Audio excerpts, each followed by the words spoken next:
കാലിത്തൊഴുത്തിൽ പിറന്നവനേ, കരുണ നിറഞ്ഞവനേ. കാലിത്തൊഴുത്തിൽ പിറന്നവനേ, കരുണ നിറഞ്ഞവനേ. കരളിലെ ചോരയാൽ പാരിൻ്റെ പാപങ്ങൾ കഴുകിക്കളഞ്ഞവനേ. കരളിലെ ചോരയാൽ പാരിൻ്റെ പാപങ്ങൾ കഴുകിക്കളഞ്ഞവനേ.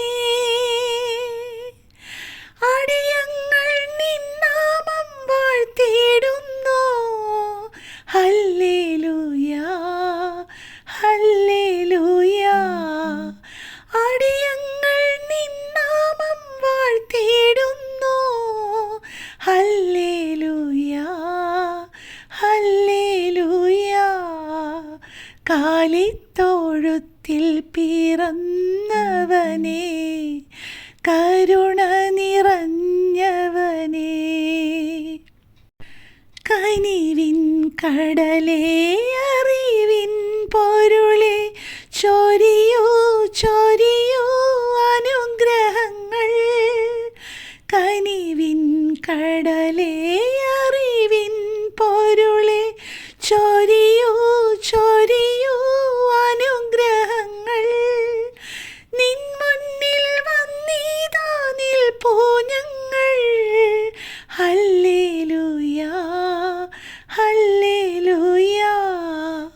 നിൻ മുന്നിൽ വന്നിതാ നിൽപ്പൂ ഞങ്ങൾ. ഹല്ലേലൂയാ, ഹല്ലേലൂയാ. കാലിത്തൊഴുത്തിൽ പിറന്നവനേ, കരുണ നിറഞ്ഞവനേ. പുതിയ പ്രതീക്ഷയിലേക്കുള്ള പ്രത്യാശയുടെ വാതിൽ തുറന്ന് സ്നേഹത്തിൻ്റെയും സന്തോഷത്തിൻ്റെയും ശാന്തിയുടെയും സന്ദേശവുമായി വീണ്ടും ഒരു ക്രിസ്മസ് കാലം കൂടി വന്നെത്തിക്കഴിഞ്ഞു. മനുഷ്യാവതാരം വഴി നിത്യനായ ദൈവം സ്നേഹത്തിൻ്റെ സർവ്വശക്തിയോടും ചൈതന്യത്തോടും കൂടി മാനവ ജീവിതത്തിലേക്ക് പ്രവേശിച്ചതിൻ്റെ അനുസ്മരണമാണ് ക്രിസ്മസ്. പരിമിതികളോ ബലഹീനതകളോ ഇല്ലാതെ പരിധിയില്ലാത്ത സ്നേഹം കുരിശിലെ ബലിയാണെന്ന് ലോകത്തിന് കാണിച്ചു തന്ന യേശുക്രിസ്തുവിൻ്റെ ജനനമാണ് ക്രിസ്മസ്. ഞാൻ നിങ്ങളെ സ്നേഹിച്ചതുപോലെ നിങ്ങളും പരസ്പരം സ്നേഹിക്കുവിൻ. എളിമയും സ്നേഹവും എന്താണെന്ന് ലോകത്തെ പഠിപ്പിച്ച യേശു എന്ന മഹാഗുരു ലോകത്തിന് നൽകിയ ഉപദേശമാണിത്.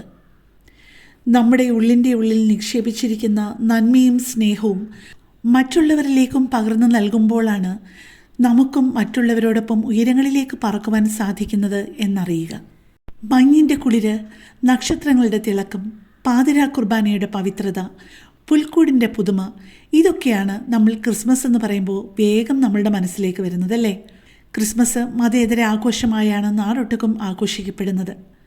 പുതുലോകപ്പിറവിക്കായി രക്ഷകൻ പുൽക്കൂട്ടിൽ പിറന്ന വിവരമറിഞ്ഞ് ആദ്യമെത്തിയ ആട്ടിടയർക്ക് വഴികാട്ടിയായത് ആകാശത്ത് ഉദിച്ചുയർന്ന ഒരു നക്ഷത്രമായിരുന്നു.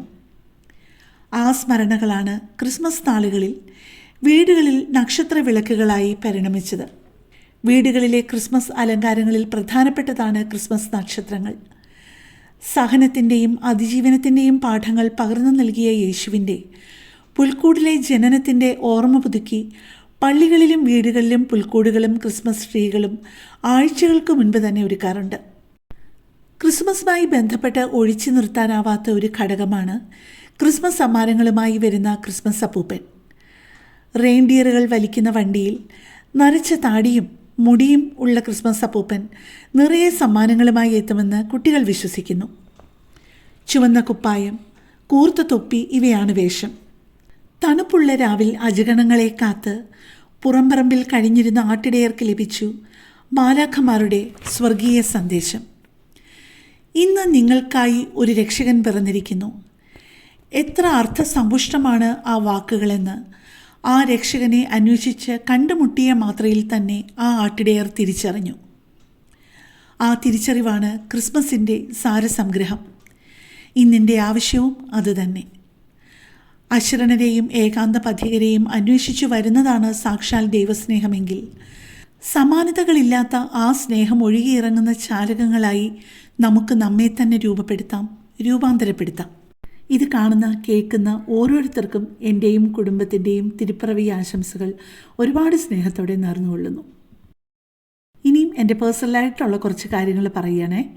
എല്ലാ ക്രിസ്മസിനും ഞാൻ നിങ്ങളെ വീട് ഡെക്കറേറ്റ് ചെയ്യുന്നതും ക്രിബ് ഉണ്ടാക്കുകയാണെന്നുണ്ടെങ്കിൽ ഒരു ക്രിബിൻ്റെ വീഡിയോയും ഒക്കെ കൂടെ കാണിക്കുന്നതാണ്.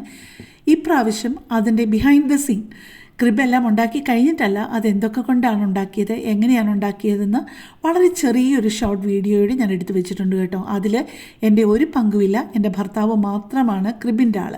ഇതൊക്കെ ക്രിബ് ഉണ്ടാക്കുന്നതിന് തൊട്ട് മുമ്പുള്ള കാര്യങ്ങളാണ്. ചിരട്ടയാണ് എടുത്തിരിക്കുന്നത്.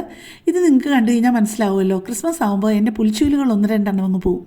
അതിൻ്റെ അറ്റമൊക്കെ മുറിച്ച് അതിൻ്റെ മുകളിൽ ഇതുപോലെയൊന്ന് കെട്ടിയിട്ട് ചിരട്ടയുടെ മുകളിലോട്ട് വെച്ച് കൊടുക്കുമ്പോൾ ഒരു കൊച്ചു കുടിൽ പോലെയാക്കും. പിന്നെ ഈ കുഞ്ഞ് മെറ്റലില്ലേ, അതിനെന്താ പറയുന്നതെന്ന് എനിക്കറിയത്തില്ല, മെറ്റലിൻ്റെ കൊച്ചു പീസ്.